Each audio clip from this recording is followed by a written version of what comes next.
et à venir investir. Parce que moi, je crois fortement que l'avenir du pays, c'est vrai ailleurs, mais ça reste vrai comment, c'est le privé. Le privé, la création d'entreprises. Et donc, il faut encourager toutes les initiatives, même en même temps, il faut pas dire à mes compatriotes qui sont à l'étranger que c'est simple. C'est pas simple, mais justement, c'est en étant bien informé qu'on va justement, réduire cette difficulté et les encourager davantage à Donc, ce que vous suggérez, si j'ai bien compris, c'est qu'il y ait une structure sur place dont l'objectif principal, c'est d'informer, de former, de guider et tout investisseur potentiel venant de la diaspora, et aussi qu'il y ait une antenne, par exemple en France, de ce bureau, qui pourrait informer la personne sur place. Que cette personne, avant de venir aux Comores, puisse aller sur place en France, ou à Marseille, ou à Paris, s'informer, préparer son projet avant de venir. Ou bien qu'il y ait un site web, par exemple, où le jeune pourra y aller, avoir accès à toute l'information de cette structure qui est là, qui est créée, pour pouvoir se préparer. Parce que c'est possible que cette structure existe. C'est possible qu'au sein d'un ministère, il y ait un bureau qui est chargé de ça. Mais personne n'est au courant. Parce que si vous n'êtes pas au courant, ça veut dire que on n'est pas au courant, surtout ceux qui sont à l'extérieur. C'est bien ça que j'ai compris. Donc, mon autre question, maintenant, c'est de vous demander, ça fait 1 an que vous avez commencé votre projet, où vous voyez-vous dans 5 ans, dans 10 ans, disons en termes de création d'emplois, en termes de volume de travail, en termes de diversité de travail, par exemple? Une très bonne question, et une question difficile aussi. Bon, au jour d'aujourd'hui, ça fait moins d'1 an qu'on travaille. Donc on a des employés, on a 3 jeunes ingénieurs, et ça, je pense, c'est notre fierté de pouvoir, ça fait partie de l'objectif de la société, c'est d'amener les nouvelles technologies aux Comores, à leur façon, et avec de leur part en tout cas. C'est aussi de permettre à des jeunes comoriens, diplômés et non diplômés, de travailler. Et moi, comme vous l'avez dit, vous l'avez mentionné au tout début de l'émission, j'ai fait de longues études, je sais les efforts que tout étudiant doit déployer pour arriver à avoir ses diplômes. Et ça doit être frustrant, et c'est frustrant parce qu'on l'a tous vécu, qu'après le diplôme, on se retrouve à ne rien faire. Donc, si Métis peut participer à son niveau, à permettre à des jeunes diplômés de pouvoir travailler, d'acquérir de nouvelles connaissances et de progresser, ça serait une très bonne chose, et c'est en ça qu'on espère y aller. Donc Métis aujourd'hui a environ une douzaine, entre 12 et 15 employés, ce qui pour nous une très très très bonne chose. Je m'ai fait peut-être des fleurs, mais vous le méritez. Et on espère, en fait, la logique voudrait que la tendance, l'utilisation et l'adoption de l'utilisation des énergies prend de plus en plus l'importance dans la société, ce qui nous donne un peu de projection pour l'avenir. C'est-à-dire qu'à de l'avenir, je pense qu'en volume de travail, je pense d'ici 5 ans, on peut tripler le volume de travail. C'est-à-dire que si on avait une centaine de clients dans l'année, ou cette année, on peut projeter que dans 5 ans, on sera amené à voir 300 clients.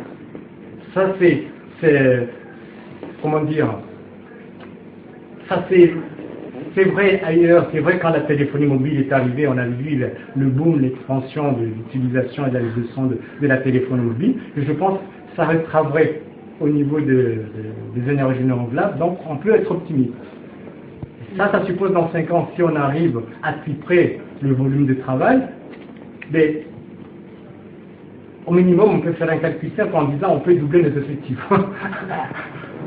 Et ce qui nous amène à, on espère plus, mais en tout cas à arriver à une trentaine de salariés, on espère plus, parce que ça suppose que les Comoriens, au fur et à mesure, ils ont compris l'intérêt des énergies renouvelables. Et donc on espère qu'on est un peu plus loin que ça. Mais une chose de sûre, c'est que je veux parler rapidement, mais un peu de la société Netis pour voir comment on voit les choses. Parce qu'aujourd'hui, nous, la société Netis n'est pas un vendeur de matériel. C'est ce qu'on appelle un intégrateur de système. Et c'est quoi un intégrateur de système? C'est quelqu'un, c'est un peu comme la Mamoué. Nous, Mamoué a besoin de groupes électrogènes, des produits fossiles. Ce qu'on appelle des produits fossiles, c'est le gasoil par exemple, c'est le pétrole, pour produire de l'électricité. Nous, on a besoin de quoi? On a besoin de panneaux solaires, des éléments qu'on appelle convertisseurs régulateurs et des batteries pour produire de l'électricité. Donc, c'est ce qu'on appelle un intégrateur. C'est-à-dire qu'on prend tous ces systèmes, tous ces matériaux, on les rassemble ensemble pour créer un système qui va produire de l'eau. C'est ça qu'on appelle un intégrateur. Donc, on est un intégrateur. Et ça suppose quoi? Ça suppose que derrière, nos salariés sont formés par les nouvelles technologies, dans l'évolution des énergies renouvelables. En jour d'aujourd'hui, on a parlé de l'énergie renouvelables, mais du thermique, ça veut dire du froid. On sait très bien l'importance que les Comoriens ont besoin de congélateurs, de frigos. Tout à l'heure, je vous ai conseillé en disant, j'aimerais bien que les populations prennent conscience que les frigos solaires, les congélateurs solaires, les clims solaires sont l'avenir. Et ça suppose que quand on achète ces équipements, eh bien, on puisse, s'il y a un problème, intervenir. Donc, dans le cadre de notre société, on a ce qu'on appelle un atelier. C'est quelque chose de très important pour nous, pour la société. Cet atelier, il monte des systèmes, il teste les systèmes avant d'aller les installer chez les clients, mais il répare, parce que dans le cadre de nos installations, il y a des garanties. C'est quelque chose d'important. C'est un service qu'on vend, c'est pas uniquement du matériel. C'est un service, une installation globale, un service avec des garanties derrière. Donc ça suppose que quand le client nous appelle pour dire que mon équipement a un problème, on intervient tout de suite. S'il faut réparer, on répare, mais avant de réparer, on y installe un nouveau équipement, et on répare. Et ça suppose qu'on a du savoir-faire. Aujourd'hui, on a du savoir-faire, on a un atelier, il y a des jeunes ingénieurs, des techniciens qui sont là pour travailler, pour aller loin, pour réparer, pour tester les systèmes. Et donc ça, c'est quelque chose d'important. L'atelier qui permet à la jeunesse, à nos salariés de progresser, quand je dis, donc avec des outils modernes, avec des oscilloscopes, des alimentations modernes, etc., qui nous permettent de travailler dans des bonnes conditions, mais en même temps de permettre à tous ceux qui travaillent avec nous d'aller vers l'avant. Il y a une chose très importante après je termine, c'est que on ne peut pas progresser, on ne peut pas avancer techniquement sans les livres. Donc il est important pour nous qu'il y ait des livres techniques sur place qui permettent à tout salarié, quand il est devant un problème technique qu'il ne comprend pas, d'aller pouvoir fouiller, aller chercher pour essayer de comprendre, et c'est comme ça qu'il avancera. Donc une bibliothèque technique derrière avec un atelier qui permet. Donc, on met un peu l'accent sur la technicité, mais aussi la formation, et ça c'est toute la raison d'être de Netis aujourd'hui, d'apprentissage. L'énergie solaire, c'est quelque chose de relativement nouveau dans ce pays.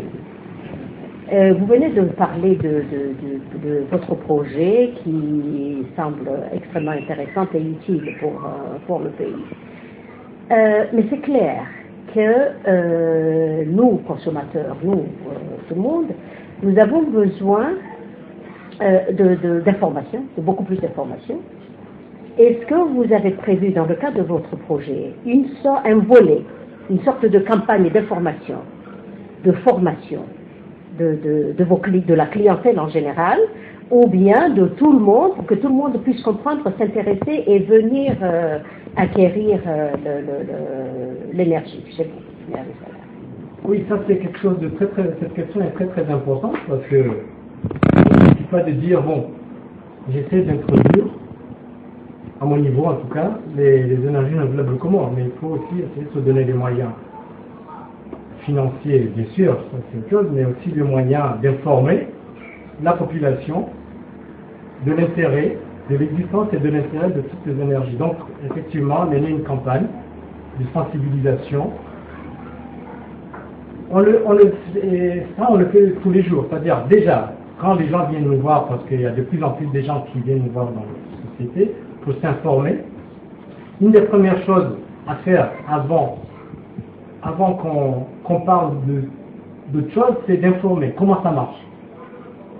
Qu'est-ce que c'est que les énergies renouvelables? Donc on prend le temps d'expliquer, parce que en fait, quand on explique à une personne une deuxième, il va en parler à d'autres, etc. Et c'est comme ça que l'information va se passer. Donc on prend le temps d'expliquer, d'informer comment ça marche déjà.